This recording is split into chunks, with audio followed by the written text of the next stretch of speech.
লোকসভা নির্বাচনের আগে শাসক দলের একাধিক দুর্নীতি তুলে নামখানা গ্রাম পঞ্চায়েতের সামনে বিক্ষোভ।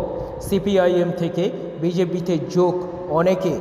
দক্ষিণ ২৪ পরগনা জেলার নামখানা ব্লকের নামখানা গ্রাম পঞ্চায়েতের সামনে ১০০ দিনের জব কার্ডের কাজের দুর্নীতি সহ একাধিক দুর্নীতির অভিযোগ তুলে নামখানা গ্রাম পঞ্চায়েতের সামনে এক গণডেপুটেশনের আয়োজন করা হয় ও নামখানা গ্রাম পঞ্চায়েতের প্রধানকে গণডেপুটেশন প্রদান করা হয়।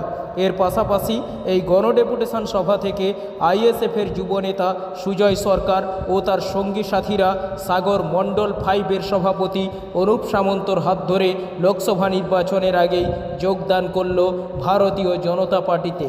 মঙ্গলবার দিন গণডেপুটেশন সভায় উপস্থিত ছিলেন ভারতীয় জনতা পার্টির সাগর মণ্ডল 5-এর সভাপতি অনুপ সামন্ত সহ মণ্ডল 5 ও মথুরাপুর সাংগঠনিক জেলার ভারতীয় জনতা পার্টির একাধিক কর্মীরা।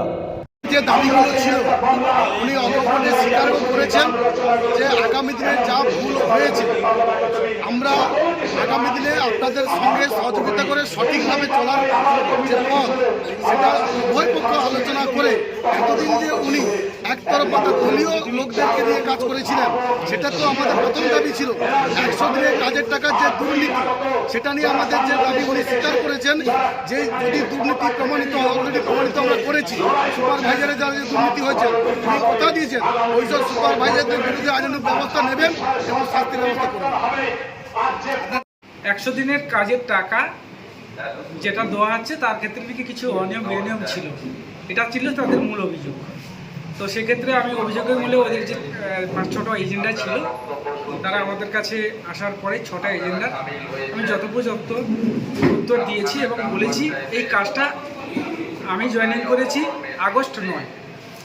তো এটা আমাদের আমলের কাজ নয়, দীর্ঘ 2 বছর আগের পেন্ডিং কাজ। তো আমাদের কাছে সরকারি তথ্য অনুসারে তৎকালীন 2 বছর আগে যে সমস্ত লেবাররা কাজ করেছিল তাদের এফটিও সংখ্যা ছিল 303, যার অর্থ ছিল প্রায় 2,76,90,000 কি 95,000 একটা অ্যাপ্রক্স। তো সেই টাকাটা আমাদেরকে দিয়েছিল বিডিও অফিস থেকে তথ্য করতে যে এই প্রাপকদের টাকা রাজ্য সরকার দিতে চায়, আপনারা আপনাদের মতো তদন্ত করুন। তদন্তটা করতে হবে এই 2 বছরের মধ্যে অনেক লোক মারা যেতে পারে, প্রকৃত জব কার্ড হোল্ডারটা বেঁচে আছে কিনা, কিংবা তার আধার কার্ডটা ঠিক আছে কিনা, কিংবা তার ব্যাঙ্ক অ্যাকাউন্টটা ঠিক আছে কিনা, এটা তদন্ত করতে দেওয়া হয়েছিল। সেই তদন্তটা করে আমরা তার রিপোর্ট দিয়েছি এবং সেই মাফিক নির্দিষ্ট প্রাপকগণ তার টাকাও ইতিমধ্যে পেয়ে গেছে। আর কিছু যেটা ব্যাংকের সমস্যা আছে ঢুকতে দেরি আছে, পেয়েও যাবেন, সব এফটিও হয়ে গেছে, টাকা পয়সা দিয়েছি। এই সমস্ত কথাগুলো আজকে কথোপকথনের মধ্যে দিয়ে হয়েছে। আপনার নাম? আমার নাম গুরুবধ মালিক, প্রধান নামখানা গ্রাম পঞ্চায়েত।